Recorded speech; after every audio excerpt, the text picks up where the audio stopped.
Hi అండి, welcome back to my channel Sreeju vlogs. ఈరోజు బెండకాయ ఫ్రై జిగురు లేకుండా టేస్టీగా ఎలా చేయాలో చూసేద్దామా. దానికోసం ఫస్ట్ ప్యాన్ పెట్టుకొని ఆయిల్ పోసుకొని ఆయిల్ హీట్ అయ్యాక దంచిన వెల్లుల్లి రబ్బలు, పచ్చిమిరపకాయ, కరివేపాకు, జీలకర్ర, ఎండుమిరపకాయలు అనేవి వేసుకొని ఫ్రై అవనివ్వాలి. ఈ విధంగా తాలింపు అనేది ఫ్రై అయిన తర్వాత మనం ఆల్రెడీ నీట్గా స్లైసెస్లా కట్ చేసుకున్న బెండకాయ ముక్కలను కూడా వేసుకొని అవి కూడా ఫ్రై చేసుకోవాలి.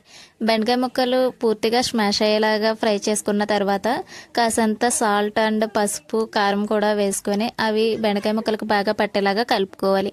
ఈ విధంగా కలుపుకొని మూత పెట్టేసి ఒక 5 to 10 minutes అనేవి ఉడికించుకుంటే మన ఎమ్మీ అండ్ టేస్టీ బెండకాయ ఫ్రై రెడీ అయిపోతుంది. చూసారు కదా, ఈ విధంగా ఆయిల్ అనేది పైకి తేలే వరకు ఉడికించుకోవాలి. బెండకాయ ఫ్రై జిగురు లేకుండా చాలా టేస్టీగా వస్తుంది. ఒకసారి ఈ పద్ధతిలో ట్రై చేయండి.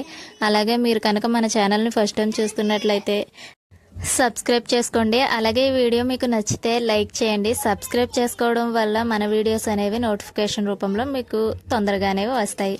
Thank you for watching. Bye.